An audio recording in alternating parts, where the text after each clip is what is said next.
श्री क्षेत्र नांदगाव पेठ येथील सुमारे 850 वर्षे प्राचीन आणि महानुभाव संप्रदायातील अत्यंत पवित्र मानल्या जाणाऱ्या श्री गोविंद प्रभू तीर्थस्थानाच्या मुख्य लाकडी प्रवेशद्वाराचा मार्ग तातडीने खुला करण्यात यावा अशी मागणी श्री गोविंद प्रभू तीर्थस्थान ट्रस्ट नोंदणी क्रमांक E1118 अमरावती यांनी महाराष्ट्राचे मुख्यमंत्री यांच्याकडे निवेदनाद्वारे केली आहे। ट्रस्टने दिलेल्या माहितीनुसार श्री गोविंद प्रभू महाराज यांच्या पदस्पर्शाने पावन झालेल्या या तीर्थस्थानाला 21 जानेवारी 2021 रोजी क वर्ग तीर्थक्षेत्राचा दर्जा प्राप्त झाला आहे। देशभरातील पंजाब, दिल्ली, हरियाणा, काश्मीर तसेच महाराष्ट्रातील हजारो भाविक येथे दर्शनासाठी येत असतात। दर्शनासाठी सुमारे 7500 चौरस फूट जागा खरेदी करण्यात आली असून पूर्वी भाविकांची ये जा मुख्य लाकडी प्रवेशद्वारातून होत होती।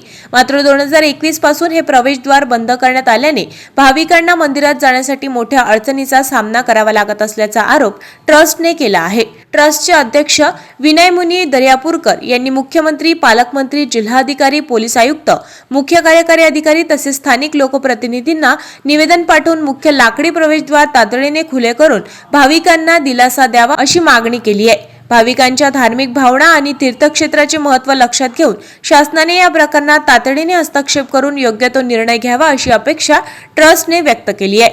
या बातमीचा आढावा घेतलाय प्रतिनिधी सतीश पाटील यांनी। श्री गोविंद प्रभू मंदिर श्री क्षेत्र नांदगाव पेठ या मंदिराचा मुख्य जो गेट आहे ते म्हणजे दरवाजा आहे वहिवाटीचा तो खुला करून देण्यात यावा एवढंच आमचं म्हणणं आहे। आणि त्यांनी तो बंद केलेला आहे। वस्तुतः तो पूर्वीपासून सुरू होता। मग आता तेवढे आम्ही नंतर तुम्हाला देऊ, पण ते आता ते त्यांचे भाव वाढलेले आहेत। जुन्या रेटमध्ये जर संत आम्ही ते घ्यायला तर आमची म्हणजे मंडळी, परंतु आता 3,000-3,500 रुपये 4,000 रुपये सांगून राहिले। वहिवाटीचा रस्ता बंद करता येत नाही आणि क दर्जा आता सांगितलं प्राप्त झालेला आहे। आता ब दर्जासाठी प्रयत्न केलेला आहे।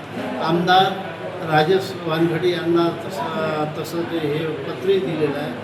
म्हणून आमचं विनंती अशी आहे सरकारला तर तुम्ही याच्यामध्ये लक्ष घाला, कलेक्टरला आदेश द्या आणि पोलीस म्हणजे नांदगाव पेठ पोलीस स्टेशनच्या अधिकाऱ्यांकडून, कर्मचाऱ्यांकडून आणि ते गेट आम्हाला खुलं करून देण्यात येईल। ग्रामपंचायतकडे तसं यांनी प्रॉपर्टी हँडओव्हर केली आहे। त्यांनी जर गेलं नाही तर आपली पुढील भूमिका काय राहील? मग आता पुढील भूमिका मामाजीनं सांगितलेलीच आहे न्यायाची। याच्या पलीकडे काय न्यायालयात जाणार होते, या पलीकडे काय?